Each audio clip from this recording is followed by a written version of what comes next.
Hello नमस्कार दोस्तों, आप सभी का आज की क्लास में स्वागत है। बहुत बहुत अभिनंदन है आप सभी लोगों का।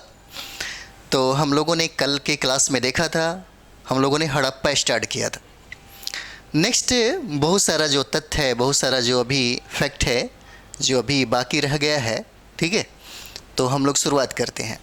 देखिए, सबसे पहले हम लोग बात किए थे कि हड़प्पा के जितने भी साइट हैं, जितने भी स्थल है, वहाँ से सवाल पूछे जाते हैं। बहुत इम्पॉर्टेंट है। अगर बात करें हम लोग तो बहुत ही महत्वपूर्ण है, इम्पॉर्टेंट है। अगर हम विगत वर्षों में दारोगा के एग्ज़ाम में अगर जितने भी सवाल पूछेंगे, जितने भी सवाल पूछे गए हैं, एक बार अवलोकन ज़रूर करना चाहिए ताकि आपको तैयारी करने में ज़्यादा से ज़्यादा सहूलियत मिले। तो अभी अगर 60-70 दिन का जो टाइम है, आपके लिए पढ़ना भी चैलेंज है और मेरे लिए पढ़ाना भी चैलेंज है। तो सब कुछ आप ही को करना है। अगर मैं आपको 1 घंटा 2 घंटे का अगर स्टडी करा रहा हूँ तो इसका मतलब ये नहीं कितना में काम चलने वाला है। आपको बहुत ज़्यादा पढ़ने की ज़रूरत है। अगर हमारे यहाँ 1 घंटा पढ़ते हैं तो आप बैठ के 10 घंटा पढ़िए, ठीक है। तो हम लोग हड़प्पा सभ्यता पढ़ रहे थे। हड़प्पा सभ्यता में कुछ महत्वपूर्ण बिंदुओं पे हम लोगों ने बात किया था। उसके बाद मैंने चर्चा किया था कि जो बहुत सारे साइट हैं जहाँ से सवाल पूछे जाते हैं। जैसे मानते हैं कि हड़प्पा पढ़ना है, मोहनजोदड़ो पढ़ना है, ठीक है, हड़प्पा पढ़ना है, मोहनजोदड़ो पढ़ना है, लोथल पढ़ना है, आपको लोथल पढ़ना है, कालीबंगा पढ़ना है, ठीक है। यहाँ से सवाल पूछे जाते हैं, यहाँ से सवाल पूछे जाते हैं।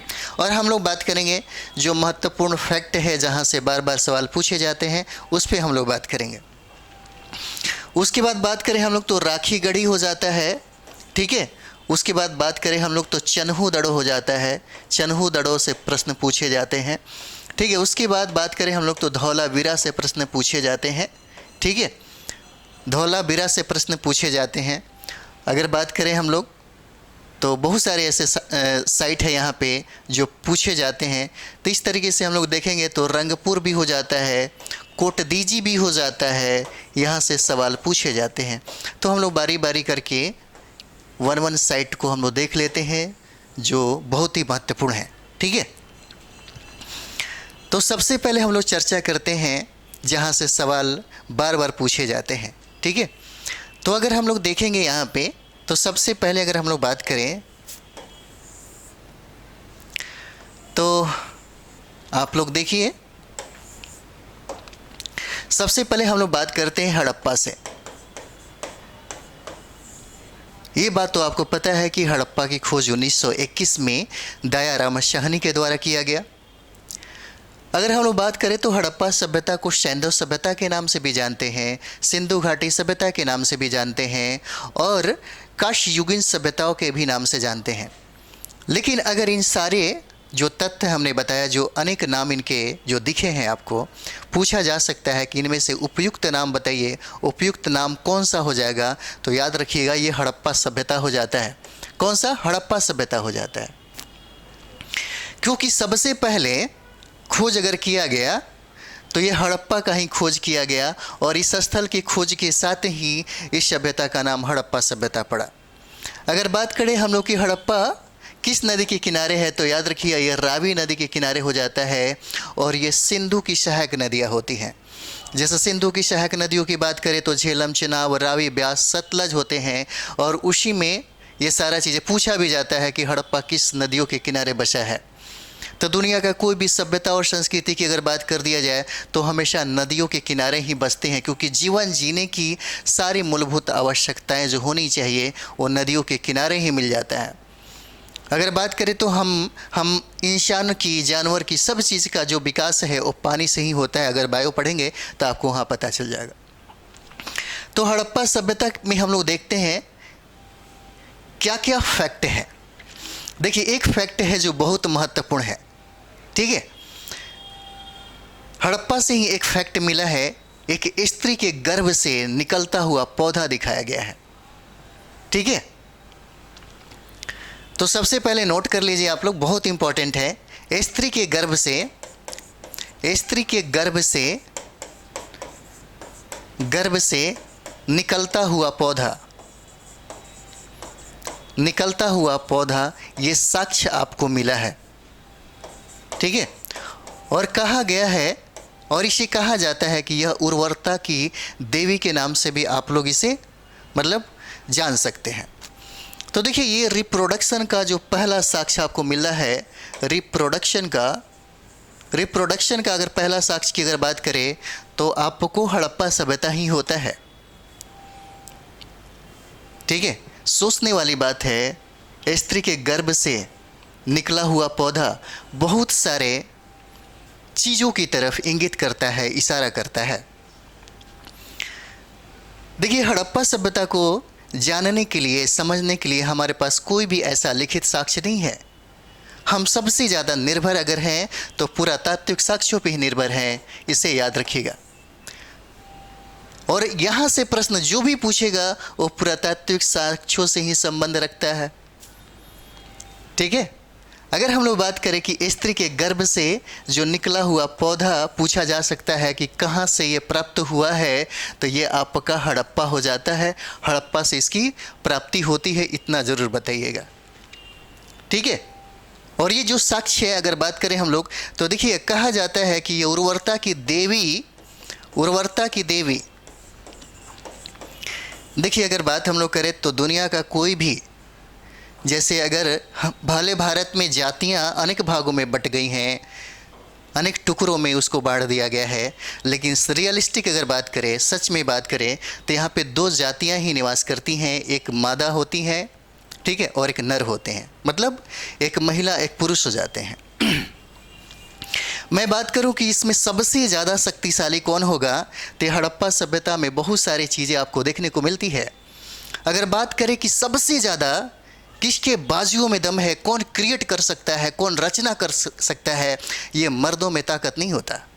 ये सिर्फ ताकत सिर्फ महिलाओं में पाया जाता है। जब वो किसी चीज़ का निर्माण कर सकती है तो उसका विनाश का भी कारण वो खुद बन सकती है। कभी कभी देखिएगा, हड़प्पा सभ्यता या दुनिया का कोई भी सभ्यता हो, जिस दिन वो स्थापना होता है उसी दिन उसके विनाश का बीज भी बो दिया जाता है। तो यहाँ पे अगर देखेंगे, हड़प्पा सभ्यता की अगर बात करेंगे तो दुनिया का पहला सभ्यता होता है जिसकी तुलना बाकी किसी भी सभ्यता से, जो समकालीन सभ्यता होती है, उससे किया ही नहीं जा सकता। इतिहासकारों ने अपना अलग अलग मत दिया है, यहाँ पे अलग अलग अपना विचार दिया है। अगर हम लोग बात करें यहाँ पे हड़प्पा सभ्यता की, तो देखिए हड़प्पा सभ्यता में हम लोग एक्चुअली बहुत सारे तथ्य हैं। जब यूपीएससी के लिए और बीपीएससी के लिए अगर कभी आपको मौका मिले पढ़ने का, तो आप पढ़ना ज़बरदस्त दिखेगा आपको। एक बार ज़रूर अगर आपको लगता है टाइम अगर हो किसी और चीज़ के लिए, दारोगा के लिए तो टाइम नहीं है, दारोगा के लिए बिल्कुल टाइम नहीं है, आपके पास 70 दिन का टाइम है। इसलिए फैक्ट पे बात करते हैं, जो महत्वपूर्ण तथ्य है जो हमने सिलेबस में आपको एक बार दिया था, उसी पे हम लोग बात करेंगे। जहाँ से प्रश्न है आपको कंप्लीट करना है, आपको एक दारोगा का सीट कंफर्म करना है, इस चीज़ को लेकर के चलिए। तो बाकी कॉन्सेप्ट की बात, बाकी और भी सब्जेक्ट है और भी है, जैसे बीपीएससी का क्लास हम करा रहे हैं तो उसमें आपको देखने को मिलेगा। जो प्रश्न पूछा जाएगा हड़प्पा से, यहाँ से जो हम बताने जा रहे हैं यहाँ से प्रश्न नहीं छूटेगा। ठीक है, तो सबसे पहले बात करें कि स्त्री के गर्भ से निकला हुआ पौधा पूछा जाता है बार बार कि कहाँ से प्राप्त हुआ। आपको 4 ऑप्शन दे देगा, हड़प्पा दे देगा, मोहनजोदड़ो दे देगा, चन्हूदड़ो दे देगा, लोथल दे देगा। इनमें से बताइए कि कहाँ से प्राप्त हुआ है। तो हड़प्पा पढ़े रहेंगे तभी तो बना पाएंगे। ठीक है, तो ये प्राप्ति जो हुआ है हड़प्पा से प्राप्त हुआ है। ठीक है, नेक्स्ट हम लोग बात करते हैं, दूसरा जो पॉइंट है हमारा, वो बात करते हैं हम लोग, वो हो जाता है हम लोग का, देखिए हम लोग कभी कभी गांव में जाते हैं तो ईंटों का चबूतरा मिलता है, जहाँ पे गांव के सभी बच्चे इकट्ठा होते हैं या कुछ बुजुर्ग लोग वहाँ पे बैठ करके अपना बातचीत करते हैं। तो हड़प्पा स्थल से आपको मिला हुआ है। यहाँ से अगर बात करें हम लोग तो ईंटों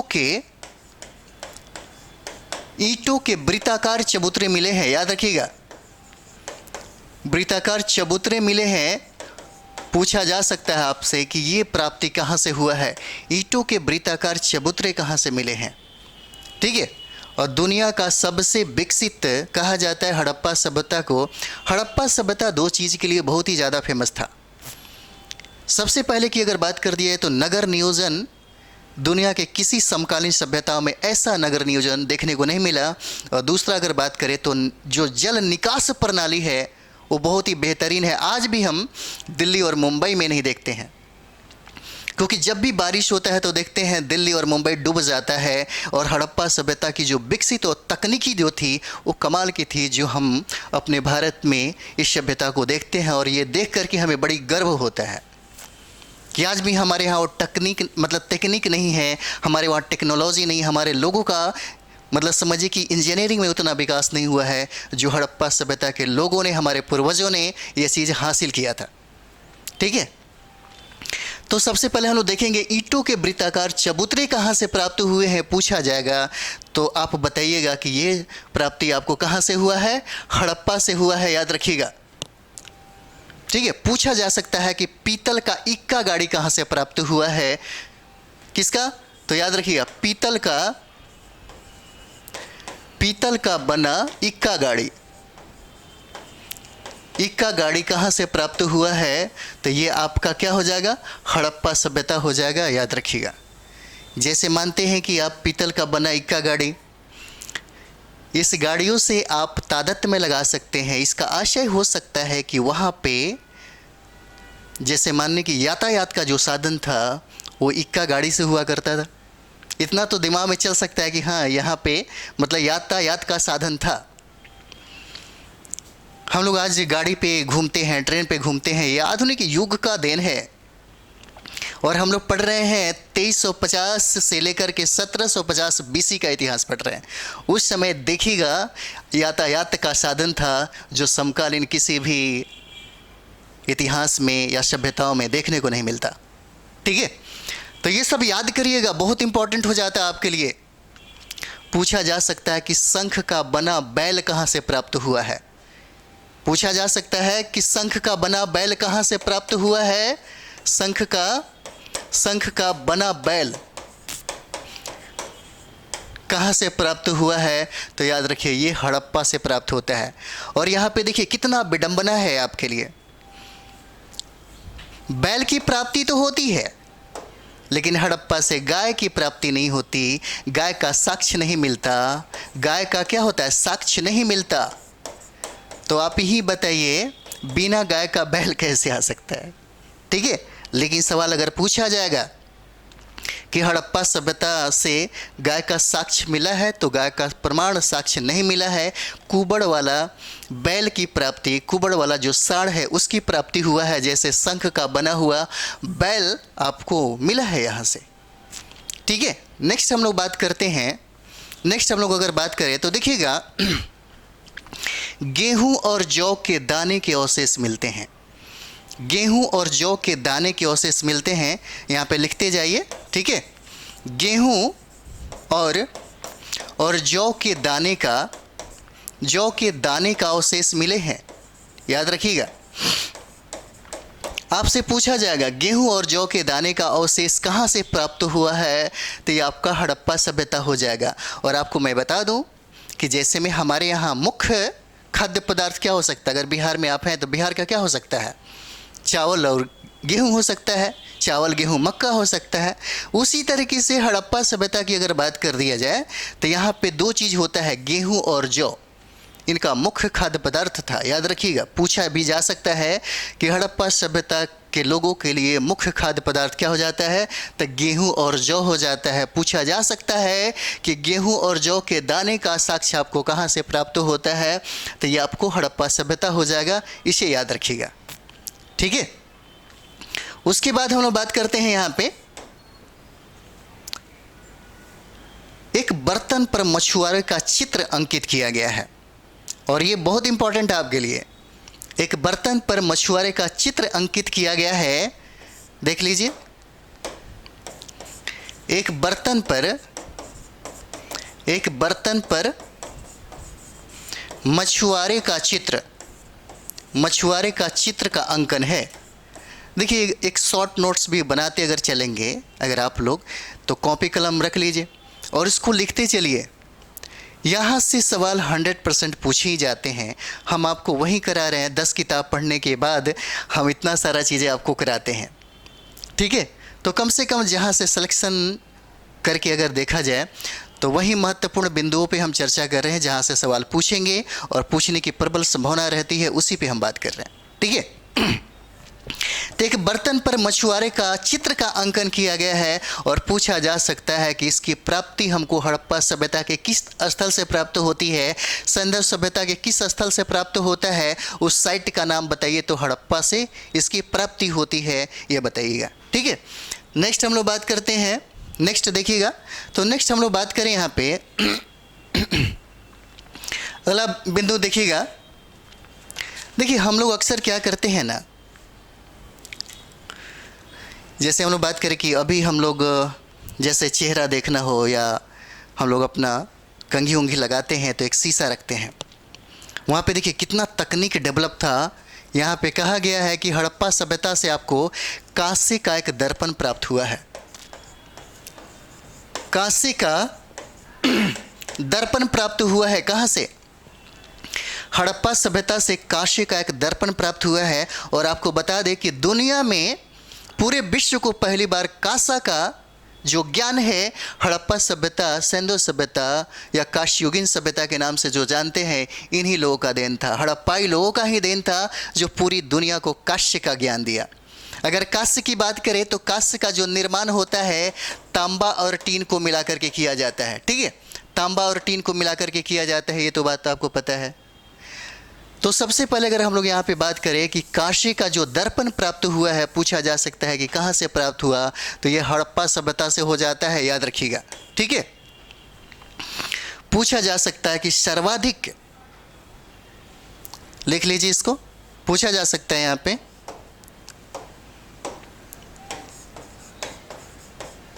सर्वाधिक अभिलेख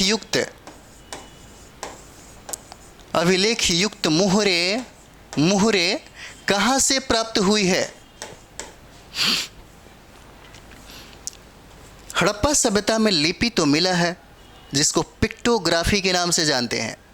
हड़प्पा सभ्यता में जिस लिपि की प्राप्ति हुई है उसको भाव चित्रात्मक लिपि बोलते हैं। लेकिन अभी तक किसी ने बहुत प्रयास किया, इतिहासकारों ने समझिए कि बहुत ज़्यादा प्रयास किया, लेकिन अभी तक किसी ने पढ़ नहीं पाया।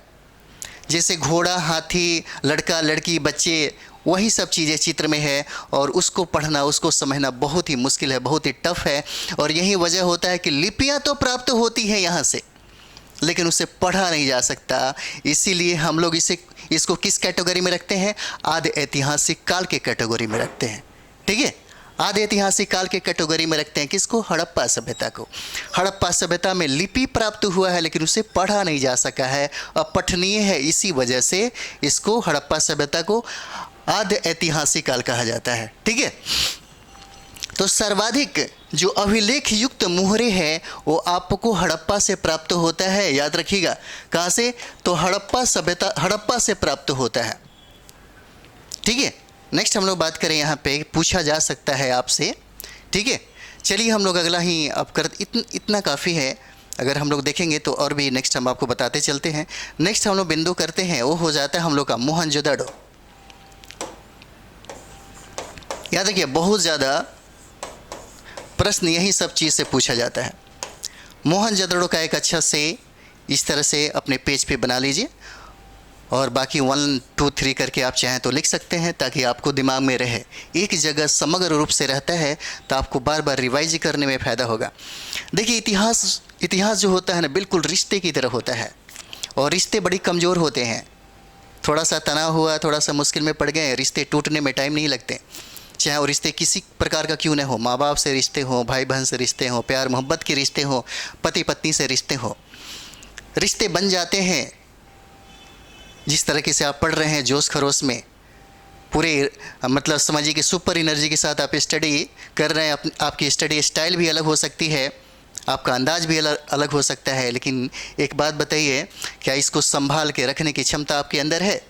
अगर रिश्ते को संभालने की क्षमता आपके पास है तो समझिए कि इतिहास भी बिल्कुल इसी तरह होता है। पढ़ लेना ही सब कुछ नहीं होता, उसको संभाल कर रखना, उसको याद करके रखना। एग्ज़ाम में इसका बेहतर परफॉर्मेंस आपको अगर आ जाए तो समझिए कि आप क्लियर कर लेते हैं। एक बार पढ़ने से काम नहीं चलेगा, अगर मैंने आज का क्लास आपको ख़त्म किया तो इसको दोबारा रिवाइज करने के लिए आपके पास एक नोट्स होना चाहिए, ताकि ये सारा चीज़ें आपको बार बार समझिए कि आपके साथ जुड़ा रहे। आपके लाइफ में जब तक जॉब ले लीजिए, दारोगा बन जाइए, उसके बाद सबको एक ही रात में भूल जाइए, कोई बात नहीं है, लेकिन अभी आपको उस वक्त तक याद रखना पड़ेगा, पीटी और मेन तक। ठीक है, तो मोहनजोदड़ो की अगर हम लोग बात करें यहाँ पे, तो देखिए मोहनजोदड़ो की बात करें यहाँ से सर्वाधिक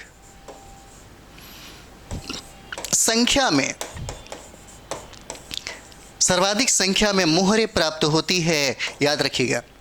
मैंने कहा था कि सर्वाधिक अभिलेख युक्त मुहरें आपको हड़प्पा से प्राप्त होता है, और सर्वाधिक संख्या में मुहरें आपको मोहनजोदड़ो से प्राप्त होता है, ये याद रखिए।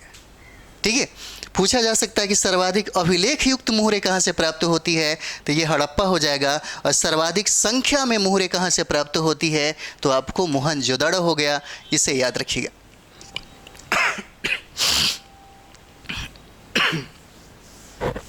ठीक है,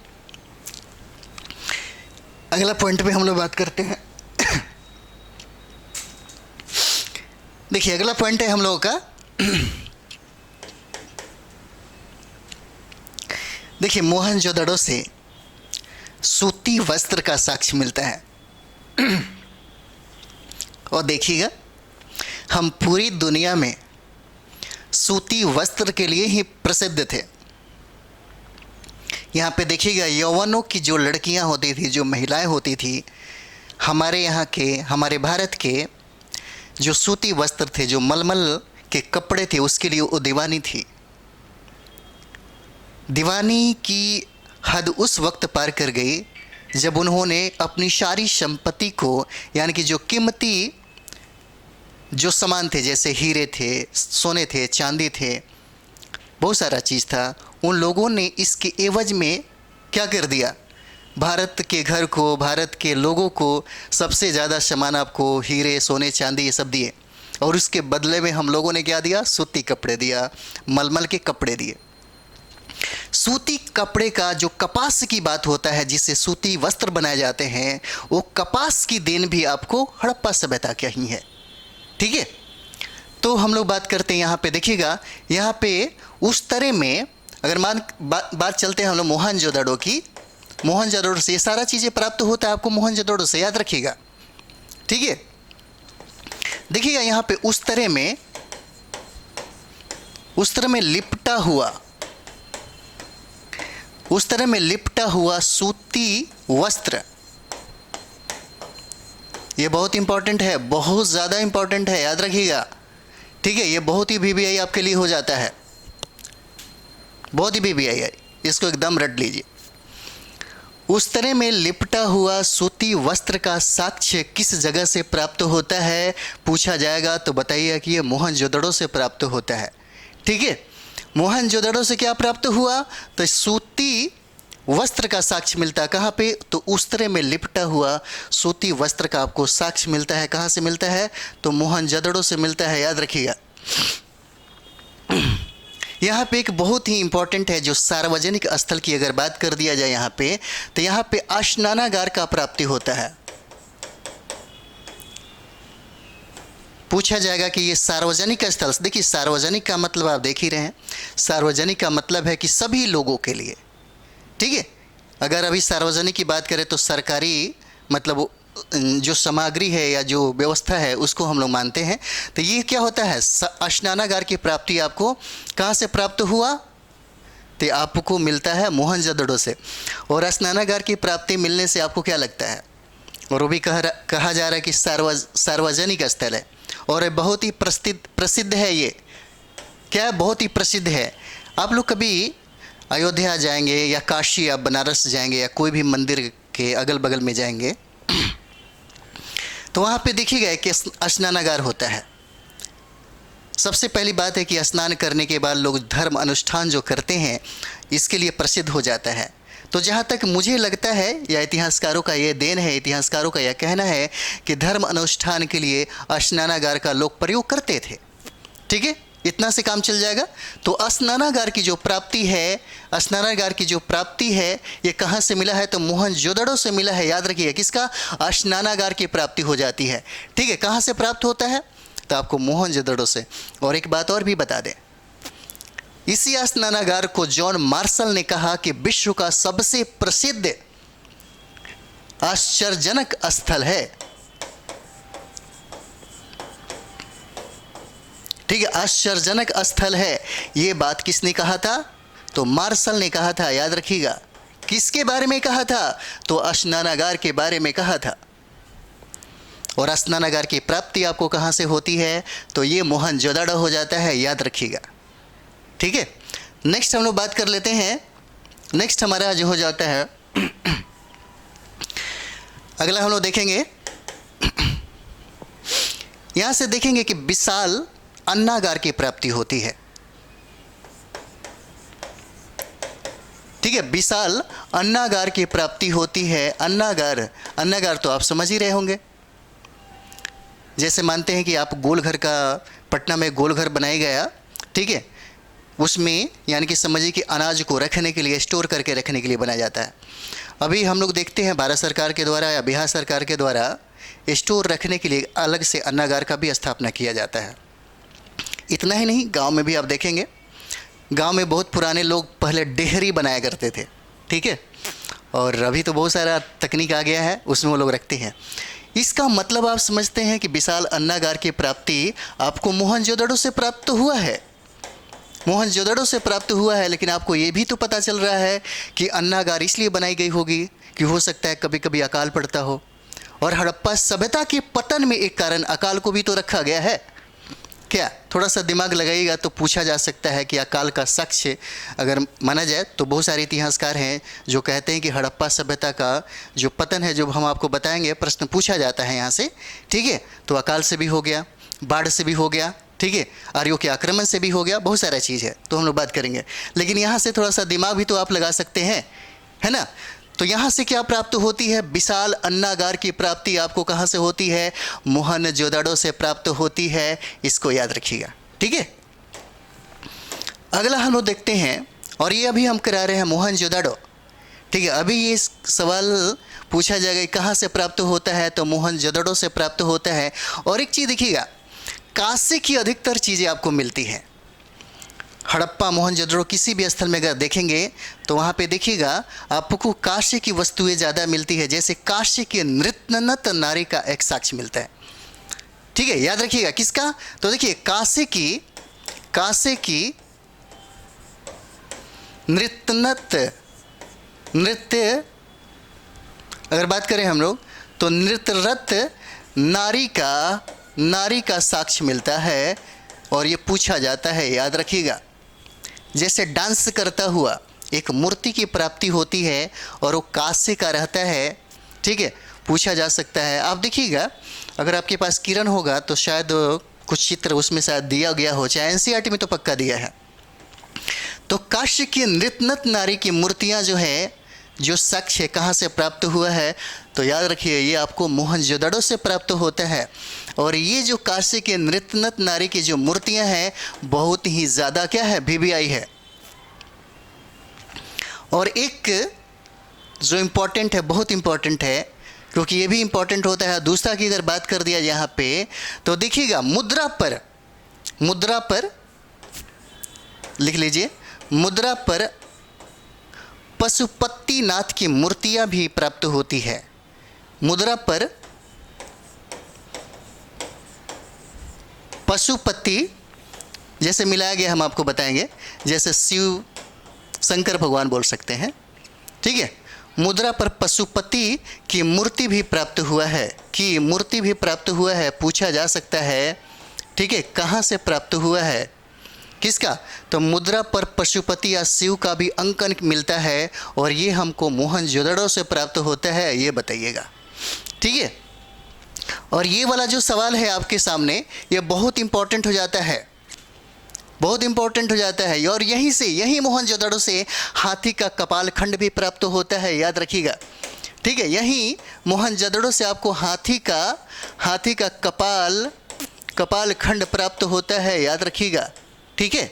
हाथी का कपाल खंड कहाँ से मिलता है? यहीं से मिलता है, ठीक है। और यहीं से तांबे का गला हुआ ढेर भी मिलता है। तो आपको ये बात पता होगा कि काशी का निर्माण तांबे और टीन को मिलाकर किया जाता था।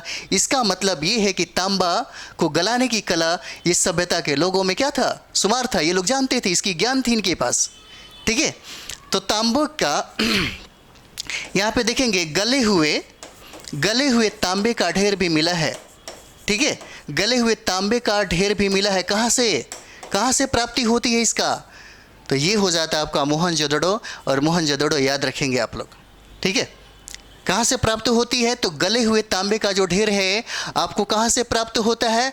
तो ये याद रखिएगा, ये आपको मोहनजोदड़ो से प्राप्त होता है। जो अगला हम लोग नेक्स्ट करेंगे, बहुत ही VVI है। घोड़े के दांत,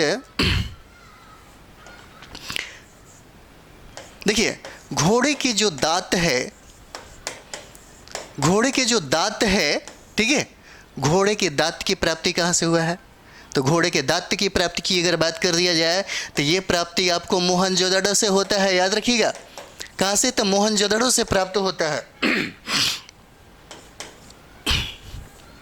ठीक है। और सबसे इंपॉर्टेंट अगर बात करें मोहनजोदड़ो पे, तो गिल्ली मिट्टी है। गिल्ली मिट्टी पर कपड़े से लिपटा हुआ जो है, गिल्ली मिट्टी पे जैसे होता है कभी कभी आप देखते हैं कुम्हार लोग इस चीज़ का इस्तेमाल करते हैं। जैसे मिट्टी को तरोताज़ा रखना चाहते हैं, 2-4 घंटों के बाद वो चाहते हैं कि तरोताज़ा रहे, जिस पे काम किया जा सके, तो भींगे हुए कपड़े से उसे लपेट देते हैं। तो यही चीज़ें दिखाता है यहाँ पे कि मिट्टी यानी कि गिल्ली मिट्टी पर, ठीक है, गिल्ली मिट्टी पर कपड़े का साक्ष्य मिलता है। कपड़े का साक्ष्य मिलता है। और ये कपड़ा किस चीज़ का है? सूती का है, ठीक है। तो गिल्ली मिट्टी पर कपड़े का साक्ष्य भी आपको मोहनजोदड़ो से मिलता है। और यहाँ पे घोड़े का दांत की अगर बात कर दिया जाए, ठीक है, तो कहाँ से प्राप्त होता है? आपको मोहनजोदड़ो से प्राप्त होता है। इसे ज़रूर याद रखिएगा, बहुत ही VVI हो जाता है, ठीक है, बहुत ही VVI हो जाता है, ठीक है। उसके बाद हम लोग बात करते हैं लोथल से, ठीक है। उसके बाद हम लोग बात करते हैं लोथल। तो लोथल का भी एक बना सकते हैं आप लोग, ठीक है। लोथल से देखिए अक्सर क्या था कि हम UPC जब देने जाते थे तो नया में हमारा जो फर्स्ट अटेम्प्ट जो था, ठीक है, तो एक सवाल पूछा था कि लोथल किस नदी के किनारे है।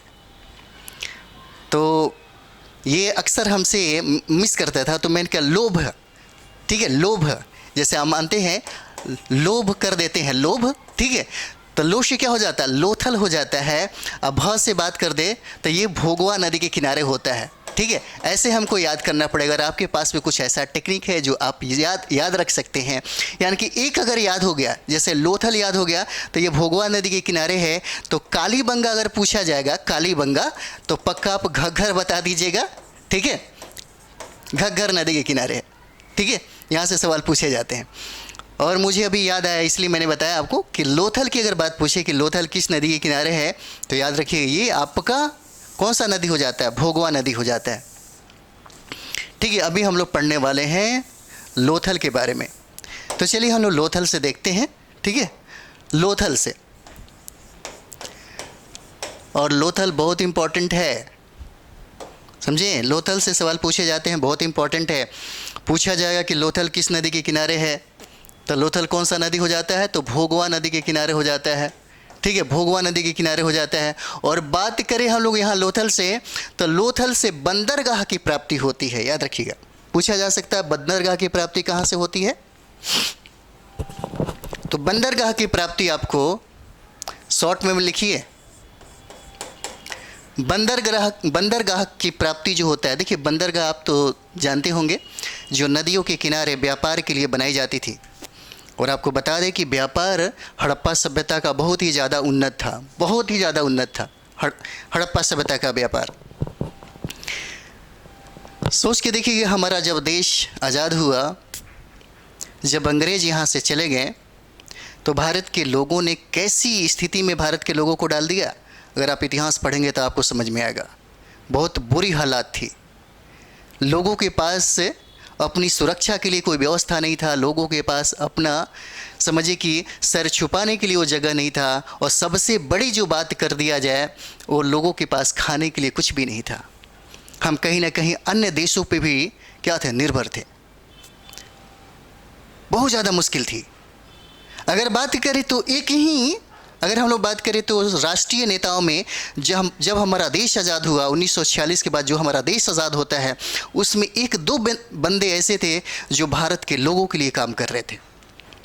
उनको सबसे ज़्यादा चिंता था भारत के लोगों के लिए। जैसे डॉक्टर बी आर अम्बेडकर का नाम आपने सुना होगा, दुनिया में सबसे ज़्यादा पढ़े लिखे उनको कहा जाता है। और रियल में जब मैंने पढ़ा तो समझिए कि फ़ैन हो गया उनका, पढ़ना चाहिए।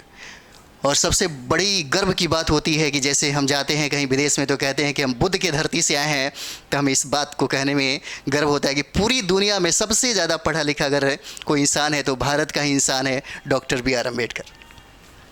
ठीक है, तो देखिएगा बंदरगाह की प्राप्ति होती है। और बात वहाँ पे हो रही थी 1900, जब हमारा देश आज़ाद हुआ तो लोग क्या हो रहे थे, उनके पास खाने के लिए नहीं था।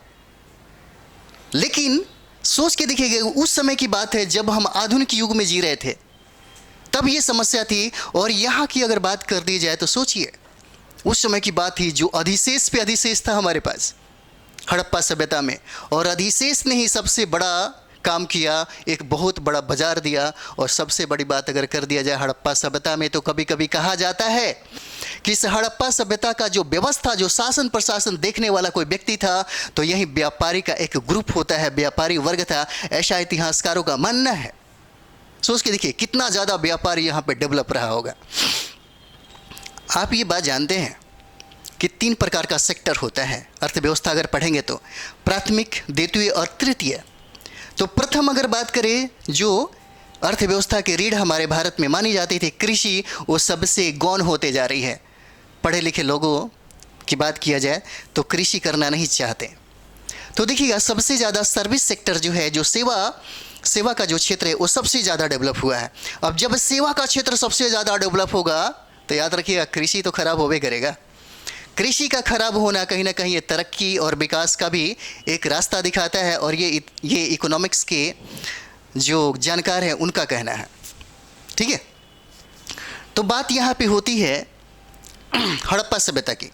हमने हड़प्पा सभ्यता की इसलिए बात किया कि देखिए यहाँ पे कहा कि बंदरगाह, जैसे हम लोग क्या करते हैं, अंग्रेज़ों ने क्या किया, अंग्रेज़ों ने अपने फ़ायदा के लिए ट्रेन का आविष्कार करा दिया, ट्रेन का निर्माण यहाँ पे करवा दिया।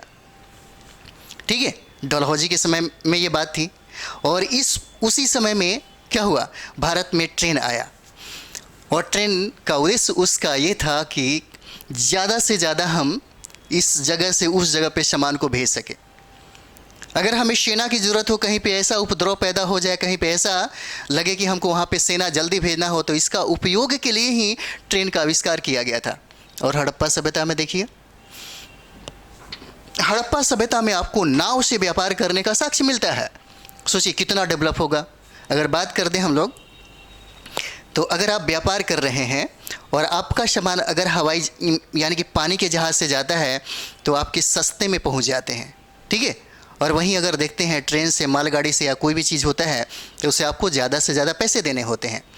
ठीक है, अगर नदियों के माध्यम से, जो नाव के माध्यम से आपका व्यापार होता है, सस्ता भी पड़ता है और ज़्यादा से ज़्यादा भी फायदेमंद हो जाता है।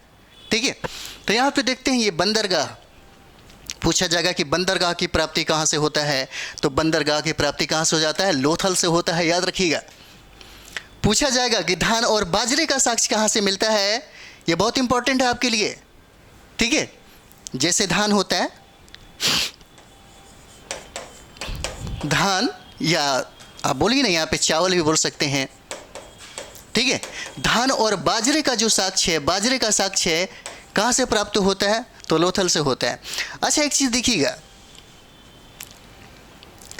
लोथल में ऐसे हड़प्पा सभ्यता में कहा गया है कि लगभग वहाँ पे 40 लाख लोगों की जनसंख्या थी, जो उस समय किसी भी मिस्र की सभ्यता देखे, सुमेरियन देखे, बहुत सारे वहाँ पे समकालीन सभ्यताएं थी जो इतनी भी जनसंख्या नहीं थी।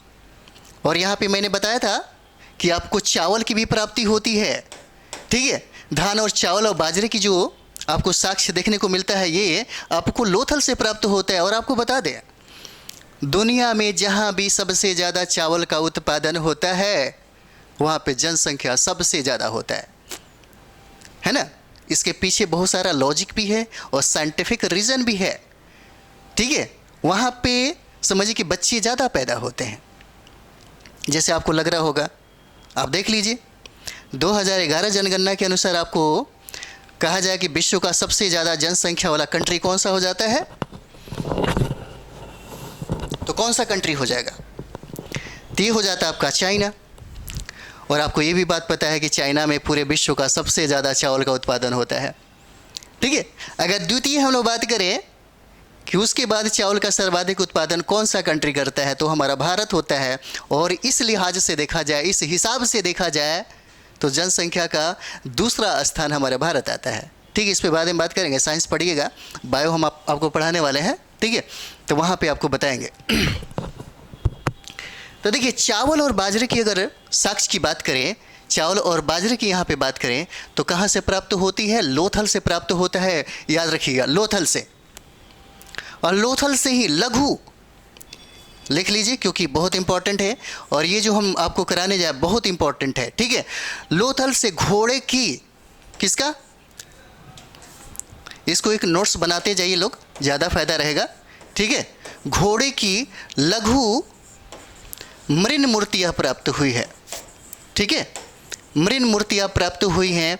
और ये सवाल बहुत बार पूछा गया है आपसे, बहुत इंपॉर्टेंट है। अगर मैंने VBI, जहाँ पे हम VBI की बात अगर कर रहे हैं तो उसको आपको एकदम जुबान पे दिमाग में सेट कर लीजिए, याद कर लीजिए। ठीक है, ताकि आप भूल न सके। ठीक है, घोड़े की लघु मृण मूर्तियाँ की प्राप्ति आपको लोथल से हुआ है। और सबसे इंपॉर्टेंट अगर बात करें, जो BPC में भी बार बार प्रश्न पूछा है, वो पूछता है कि फारस की मुहरें कहाँ से प्राप्त होती है, तो लोथल से प्राप्त होती है, याद रखिएगा। ठीक है, किस चीज़ की? तो फारस की मोहरें। फारस की मोहरें कहाँ से प्राप्त होती है? मोहरें कहाँ से प्राप्त होती है? तो ये आपका क्या हो जाता है? ये आपका लोथल हो जाता है, याद रखिएगा। ठीक है, ठीक, घोड़े की लघु मृण मूर्ति आपको लोथल से प्राप्त हो जाता है। और फारस की मोहरे की अगर बात कर दी जाए, फारस की जो मोहर है यहाँ पे आपको प्राप्त कहाँ से होता है? तो लोथल से हो जाता है। कहाँ से? लोथल से हो जाता है। और सबसे इंपॉर्टेंट एक सवाल और भी बताएंगे आपको, गर्मी बहुत है ना। चलिए अगला देखते हैं हम लोग, इसी में देख लीजिए, बहुत इंपॉर्टेंट आपके लिए है। देखिए, यहाँ से 3 युगल समाधियाँ मिलती हैं। ठीक है, याद रखिएगा, लोथल से ही 3 युगल समाधियाँ मिलती हैं, याद रखिएगा। ठीक है, 3 युगल समाधियाँ मिलती हैं। कहने का मतलब है एक साथ 3 लोगों का शवाधान आपको मिलता है। जैसे मानते हैं कि जब कभी लड़का लड़की को एक साथ देखते हैं किसी ताबूत में अगर रखा जाए, ठीक है, तो प्रेम प्रसंग या कोई भी चीज़ें, प्रेम मोहब्बत या जो भी सत्यवती का जो भी कॉन्सेप्ट हमको मिल जाता है। तो यहाँ से हम लोग देखेंगे कि लोथल से एक ही, यानी कि कब्र में 3 लोगों को दफनाया हुआ जो साक्ष्य आपको मिला है, कहाँ से? तो लोथल से प्राप्त हुआ है, याद रखिएगा। ठीक है, कहाँ से प्राप्त हुआ है? तो लोथल से प्राप्त हुआ है, याद रखिएगा। ठीक है, उसके बाद हम लोग करते हैं, वो हो जाता है हम लोग का कालीबंगा, याद रखिए। ठीक है, उसके बाद आप लिख लीजिए, कालीबंगा हम लोग करेंगे। और कालीबंगा से जो महत्वपूर्ण साक्ष्य है, कालीबंगा से जो महत्वपूर्ण साक्ष्य है, हम लोग उस पर बात करेंगे। तो सबसे पहला अगर हम लोग बात करें, जो BPC के द्वारा, और बिहार ही नहीं सारे एग्ज़ाम के लिए बहुत इंपॉर्टेंट है, जो कालीबंगा से बार बार पूछा गया है, हम आपको यहाँ पे लिख देते हैं। बहुत ही VBI है ये वाला। तो जूते हुए खेत का साक्ष्य मिला है आपको। ठीक है, जूते हुए खेत का साक्ष्य मिला है। ठीक है, खेत का साक्ष्य कहाँ से मिला है पूछा जाता है। आप लोग दरोगा भी दीजिएगा तो ये जो प्रश्न है बहुत ज़्यादा इंपॉर्टेंट हो जाता है। पूछा जा सकता है कि जूते हुए खेत का साक्ष्य कहाँ से प्राप्त होता है, तो क्या हो जाएगा? कालीबंगा हो जाता है आपका। ठीक है, कालीबंगा हो जाएगा, याद रखिएगा। हम बार बार बोल रहे हैं कि इसे याद रखिएगा, बहुत VBI हो जाता है। जूते हुए खेत का साक्ष्य आपको कहाँ से मिलता है? तो कालीबंगा हो जाएगा, याद रखिएगा। अगर हम लोग बात करें हवन कुंड की, ठीक है, अगर हम लोग बात करें यहाँ से हवन कुंड या बात करें हम लोग अग्निकुंड की प्राप्ति कहाँ से होती है? ठीक है,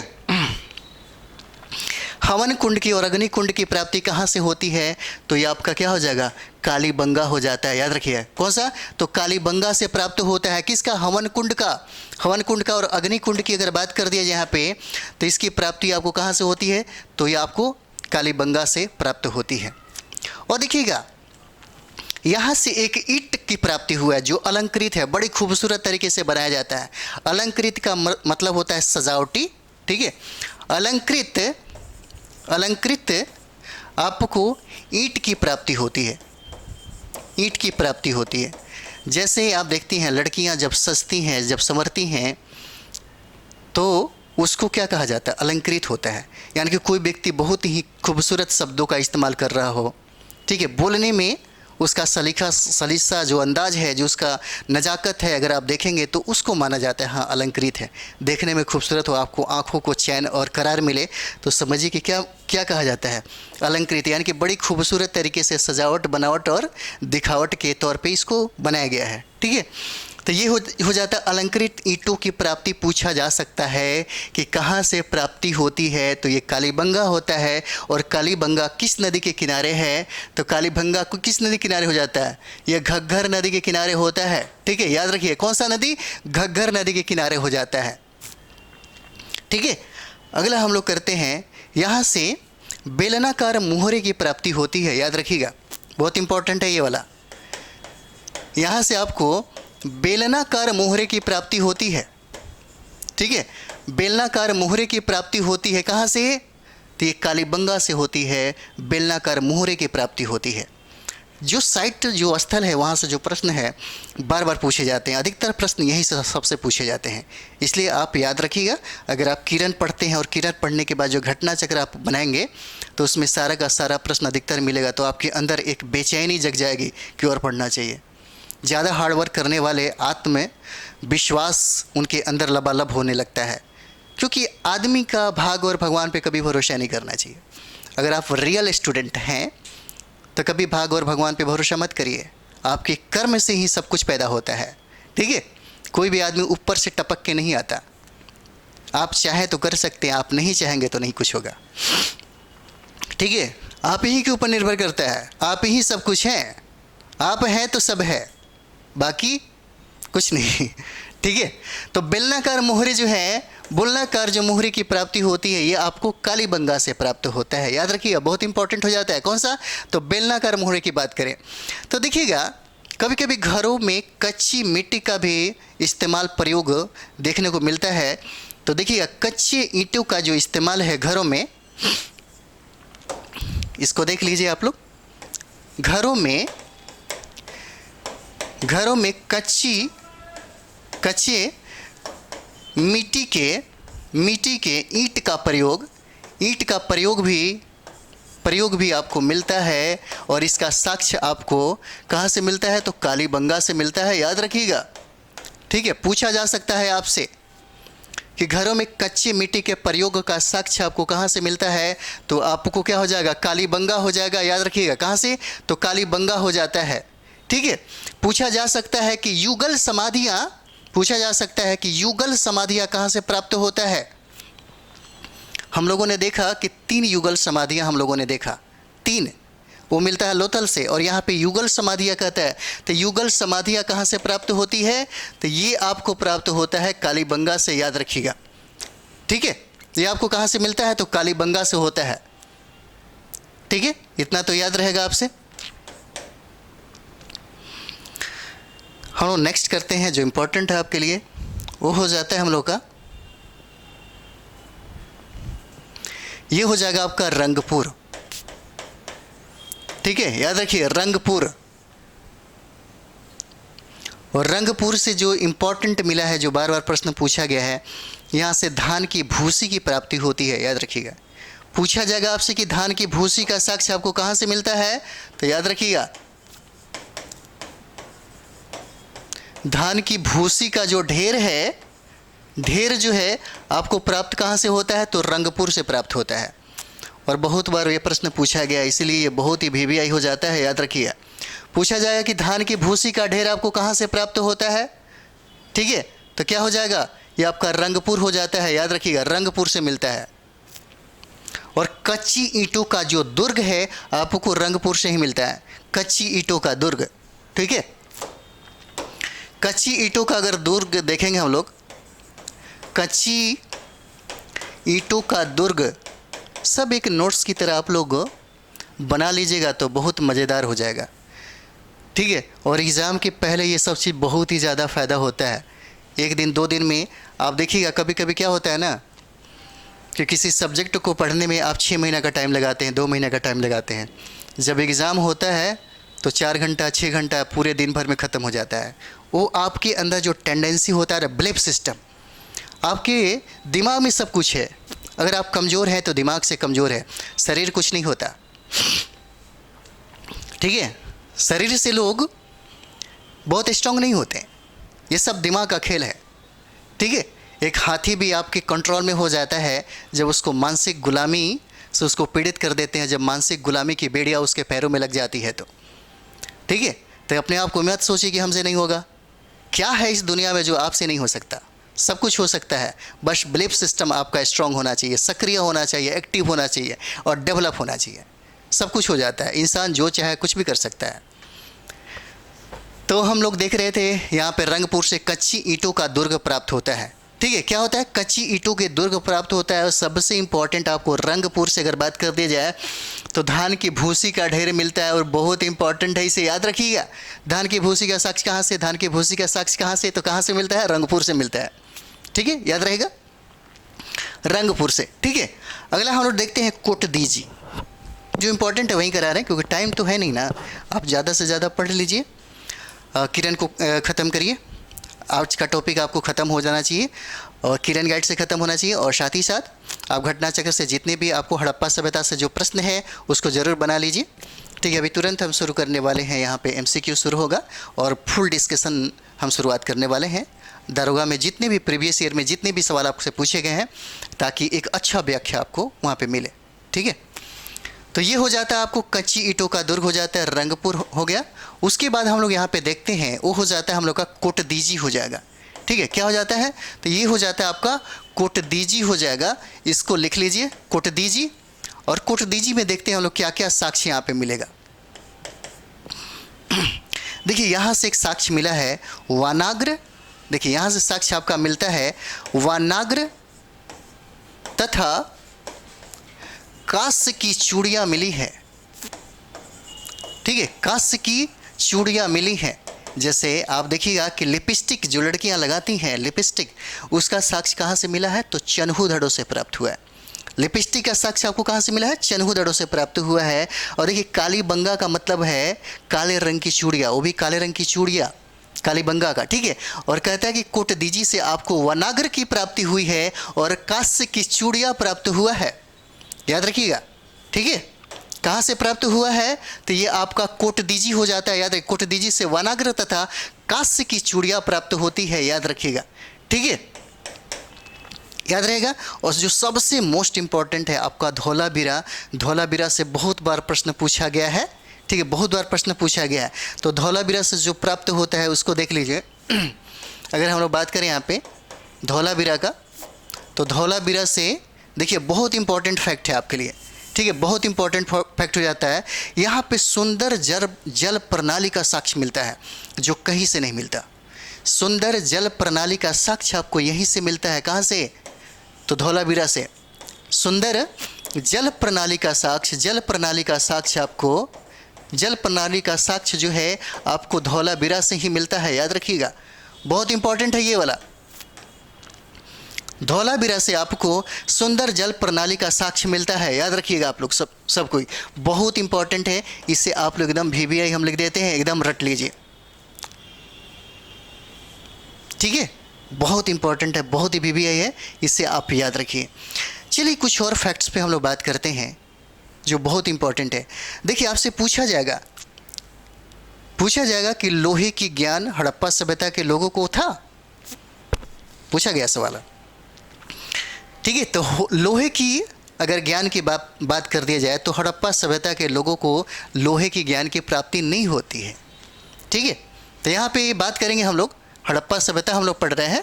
ठीक है, हड़प्पा सभ्यता के लोगों को लोहे का ज्ञान नहीं था। किसका? तो देखिएगा यहाँ पे लोगों को लोहे का ज्ञान नहीं था, याद रखिएगा, लिख लीजिए, लोहे का ज्ञान जो था, ज्ञान नहीं था। किसको? हड़प्पा सभ्यता के लोगों को। हड़प्पा सभ्यता ने बहुत मतलब समझिए कि योगदान रहा, इसकी देन है जो कांस्य का ये लोग खुद जानकारी रखते थे और इसका मिसाल कायम उन्होंने किया। और साथ ही साथ अगर बात कर दी जाए तो पूरी दुनिया को कांस्य का जानकारी इन्होंने ही दिया था। लेकिन इनको लोहे की प्राप्ति यहाँ पे नहीं मिलती है, लोहे का ज्ञान नहीं होता है। अगर लोहे की बात कर दिया जाए तो आप अगर देखेंगे द्वितीय नगरीकरण में लोहे का महत्वपूर्ण योगदान होता है। अगर 6वीं शताब्दी सब अगर पढ़ेंगे आपको, इसके बाद हम पढ़ेंगे, वहाँ पे देखिए एक लोहा कैसे क्रांति पैदा कर देता है। देखिए ज़िंदगी में क्रांति जो होता है ना, क्रांति का मतलब होता है आमूल चूल पैदा करना, और लोहा की प्राप्ति जो आमूल चूल पैदा कर देता है, इससे क्या क्या होता है आप सोच के देखेंगे तो आपको पता चलेगा। उस लोहे की प्राप्ति को क्या कहा जाता है? देखिए संचार क्रांति यहाँ पे हुआ था, दुग्ध क्रांति यहाँ पे हुआ था। क्रांति का मतलब समझिए, क्रांति का मतलब होता है आमूल चूल परिवर्तन। यानी कि कभी आप दिल्ली गए होंगे और दिल्ली को या तो पटना आइए, तो पटना में कभी आप देखे होंगे 10 साल पहले, अभी जो देखेंगे तो बिहार के जो मुख्यमंत्री नीतीश कुमार, उनका जो विकास जो दिखेगा वो लगेगा कि वाह काफ़ी खूबसूरत दिख रहा है। तो आमूल चूल परिवर्तन जो होता है उसी का क्रांति कहा जाता है। ठीक है, तो हड़प्पा सभ्यता के लोगों में लोहे का ज्ञान नहीं था, ये समझ जाइए, लोहे का ज्ञान नहीं था। और सबसे बड़ी बात अगर बात किया जाए तो हड़प्पा सभ्यता के लोगों में जिस मृदभांड की प्राप्ति होती है, अगर हम लोग बात कर रहे हैं यहाँ पे, तो मृदभांड की जो प्राप्ति होती है यहाँ पे, ठीक है, मृदभांड की जो प्राप्ति होती है, तो देखिएगा इस मृदभांड पे जो ऊपर का जो पार्ट ये होता है, ऊपर का पार्ट जो होता है वो रेड कलर से पुताई किया गया रहता है। ठीक है, और बात कर ले हम लोग कि दक्षिण का जो यानी कि नीचे का जो भाग होता है, या नीचे का जो भाग होता है, ये आपको ब्लैक कलर से किया रहता है। ठीक है, यहाँ पे एक मृदभांड की प्राप्ति होती है। ठीक है, मृदभांड की, और देखिए मृदभांड का मतलब आप समझ रहे हैं ना, मिट्टी का बना हुआ एक समझिए कि जिसमें अनाज रखने के लिए जिसको पात्र बोलते हैं उसको बोला जाता है। ठीक है, यानी कि सामान रखने के लिए जो बड़ा बड़ा बनाया जाता है मिट्टी का बना हुआ, उसी को हम लोग क्या बोलते हैं? मृदभांड बोलते हैं। और ये मृदभांड की अगर बात कर दी जाए तो ऊपर का जो देखते हैं कोई घड़ा हो जाता है, तो घड़ा में ऊपर में लाल से पुताई कर दिया जाता है, और नीचे की बात कर दी जाए तो ये ब्लैक कलर हो जाता है। ठीक है, याद रखिएगा, ऊपर का क्या हो जाता है? रेड हो जाएगा, और नीचे का क्या हो जाता है? ब्लैक कलर में मतलब चित्रकारी किया जाता है। ठीक है, याद रखिएगा। ठीक है, और हम लोग पढ़ते हैं हड़प्पा सभ्यता के बारे में। ठीक है, तो मृदभांडों पे लाल रंग की पुताई मिलती है, यहाँ पे लाल रंग की पुताई। और बात करें हम लोग नीचे में, तो नीचे में क्या हो जाता है? काले रंग से चित्रकारी आपको मिलता है मृदभांडों में। और ये विशेषता थी किसका? हड़प्पा सभ्यता के लोगों में ये विशेषता थी, माना जाता था। ठीक है, अगला देखिएगा, एक और क्लास चलेगा आपकी हड़प्पा सभ्यता का, ताकि समझिए कि ख़त्म हो जाए। ठीक है, एक और क्लास चलेगा आपका, क्योंकि जो महत्वपूर्ण है हम चाहते हैं कि उसको करा दिया जाए। अच्छा, हम लोगों ने इतना सारा कुछ पढ़ा है, पूछा जा सकता है कि बताइए हड़प्पा सभ्यता से मंदिर का अवशेष प्राप्त हुआ है क्या?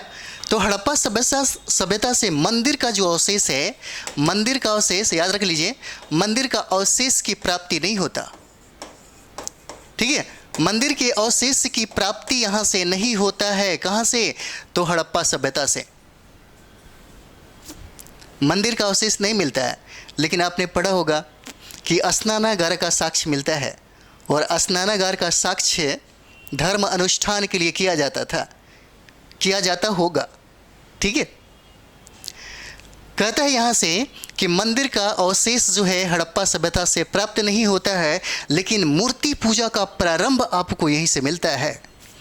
याद रखिएगा, मंदिर का अवशेष आपको, मंदिर का अवशेष अगर बात करें तो हड़प्पा सभ्यता से क्या होता है। और एक बात मैं आपको बता दूं, जिस देश में कम मंदिर है, जिस देश में धर्म बहुत कम काम करता है, उस देश की समाज की तरक्की, उस देश की तरक्की बहुत ज़्यादा होती है। यह हमारा इतिहास गवाह है और इतिहास इसका साक्षी है।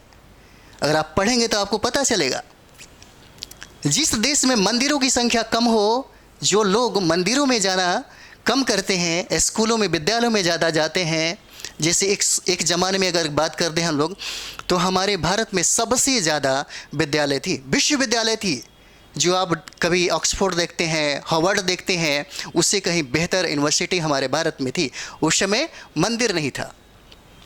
मंदिर का तो निर्माण आपको गुप्त काल से स्टार्ट हो जाता है, ठीक है।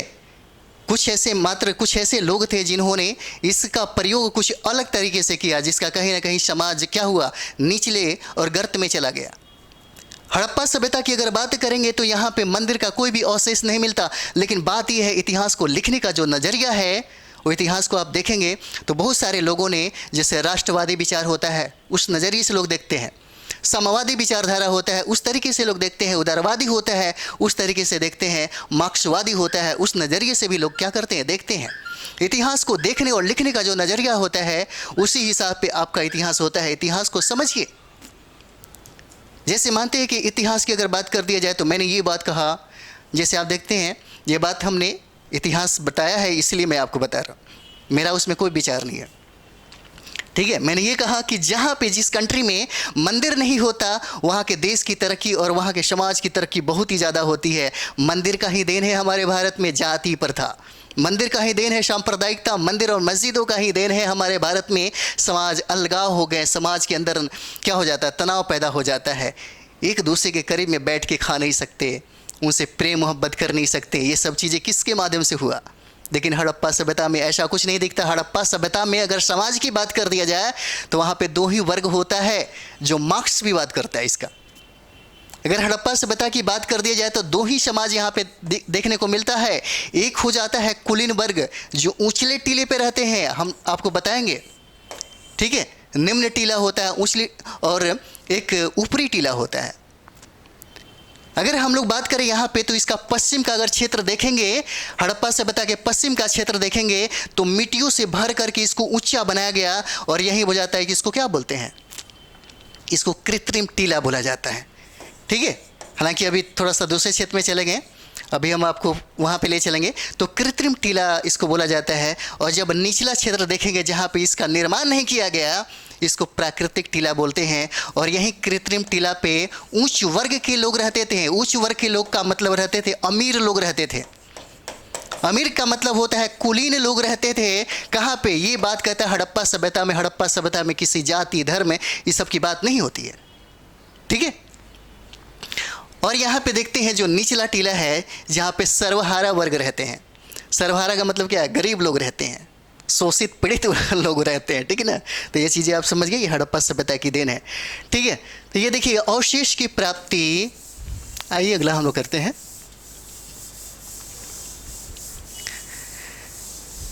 देखिए ज़्यादा से ज़्यादा आप लोग थोड़ा शेयर करेंगे, ठीक है, ताकि आपके साथी संगियों का इसका फ़ायदा हो। क्योंकि हम इतिहास की बात अगर करें तो इतिहास में हम कभी कभी चाहते हैं कि बहुत बेहतरीन आपको दे दें, लेकिन सवाल दारोगा का है तो दारोगा में आपको 65-70 दिन का टाइम है। कॉन्सेप्ट हम आपको नहीं पढ़ा सकते, हम आपको फैक्ट ही पढ़ा सकते हैं। और फैक्ट से ही आपको दारोगा निकलेगा।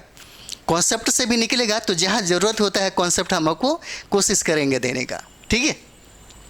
तो ये क्या हो जाता है, मंदिर का अवशेष की अगर बात करें तो मंदिर के अवशेष की प्राप्ति हमारे हड़प्पा सभ्यता में नहीं मिलता है, ठीक है। लेकिन कुछ इतिहासकारों का ये कहना है कि मूर्ति पूजा का प्रारंभ यहीं से प्राप्त होता है। समझिए, कुछ लोगों का ये कहना है, कुछ इतिहासकार कहता है कि ये जो कुबड़ वाला जो साढ़ है आपको प्राप्ति होती है कहाँ से? साढ़ की प्राप्ति होती है या बैल की प्राप्ति तो आपको होती है कहाँ से? तो हड़प्पा सभ्यता से। लेकिन कहता है कि यहाँ से गाय की साक्ष्य नहीं मिलता, ठीक है, गाय की साक्ष्य यहाँ से नहीं मिलता है। और ये कहना है किसका? हड़प्पा सभ्यता का, याद रखिएगा, ठीक है। तो हम लोग इसके बाद से स्टार्ट करते हैं फिर दोबारा नेक्स्ट, क्योंकि नेक्स्ट में हम फाइनल करेंगे, क्योंकि ज़्यादा लंबा हो जाएगा तो फिर आप भी बोर हो जाएंगे, ठीक है। तो नेक्स्ट वीडियो में हम लोग स्टार्ट करते हैं, ठीक है। एक वीडियो लास्ट आपके पास चलेगा और टोटल हड़प्पा सभ्यता फाइनल हो जाएगा। अगर आप किरण गाइड पढ़ेंगे यहाँ से, अगर आप लोग देखेंगे किरण गाइड अगर पढ़ लेते हैं और प्लस में घटना चक्र अगर आप देख लेते हैं, तो आपका इतिहास में एक भी सवाल बाहर से नहीं पूछे जाएंगे। दारोगा में जितने भी सवाल जहाँ से भी प्रश्न पूछे आप निश्चित तौर पे बना देंगे। ठीक है, तो थोड़ा आप सभी लोग ज़्यादा से ज़्यादा लाइक करें, सब्सक्राइब, कमेंट्स भी करें और अपने दोस्तों में, अपने साथी संगियों के बीच में इसको ज़्यादा से ज़्यादा शेयर करें। ठीक है, हम अपनी क्लास तुरंत हम आप लोगों को देने वाले हैं। दो तीन दिन और रुक जाइए, 10-11 से स्टार्ट, मेरे ख्याल से 11 से हो जाएगा, क्योंकि हमारे पास एप्लीकेशन की थोड़ा सा प्रॉब्लम था और ये बन रहा है। ठीक है, थैंक यू वेरी मच आप सभी लोगों को।